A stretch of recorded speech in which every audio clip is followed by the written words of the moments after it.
Okay, so my first step, that would probably be dropping school actually, quitting both of my jobs full-time and just pursuing esports full-time for free. That was a pretty scary risk because, you know, it was like a really unknown sphere at that time. I mean, I know people had money in it or whatever, but, you know, when you're a 19-year-old kid and, you know, you have a good school opportunity, you have, you know, jobs and stuff, and to just drop everything and say, you know, this is what I want to do for free, regardless if money comes out of it or not, that was pretty scary. But I mean, I think that's something you have to do.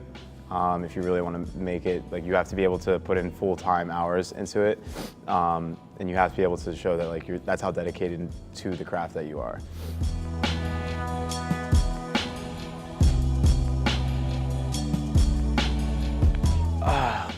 Oh man, an opportunity that I created.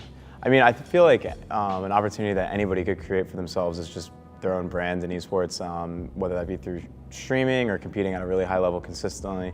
That's something that just kind of comes down to, you know, besides, you know, competing or building my own team, how can I build my own brand? And that just expands opportunities for itself. Those kind of grow exponentially. When I signed with Complexity, they had a lot of partners, and that also, they're just a bigger brand. So that gave me a lot of opportunity to expand my own brand, you know, for the years to come. Whether that would just be like partnerships with other websites or, you know, other players, org owners, etc.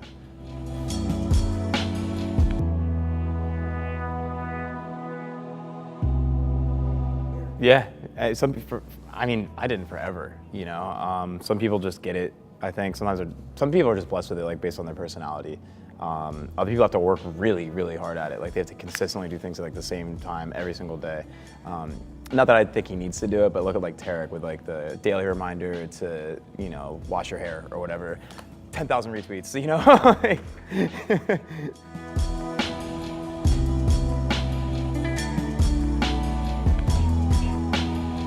Shittiest job, man. Okay, I've worked a lot of those. Okay, I got one for this. Okay, so I worked for, I'm not gonna name drop the company, but I worked for a party rental store right before, this is what made me go into esports full time actually. I decided I'm not going to do this.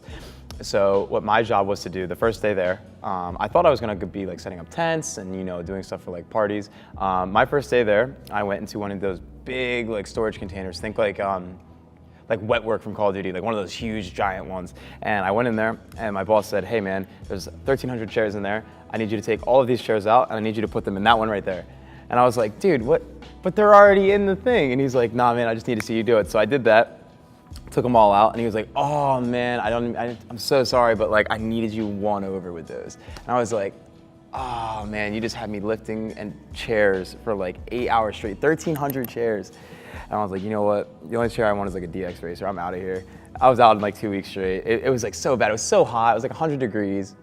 It was like, there was like rats and everything. And it was just the worst work for like no money. I hated it. It drove me nuts. Because you sign up for it and you think like, okay, cool. This is a party store. I like parties, man. Like, you know, I'll be setting up some tents or some tables, maybe a couple chairs. You're talking about just moving chairs like here and there. Like, for what, bro? Like, for what? I want to work with a purpose, man. Like, I could stream for the children right now, or I could put some chairs in a container. Like, I'm good.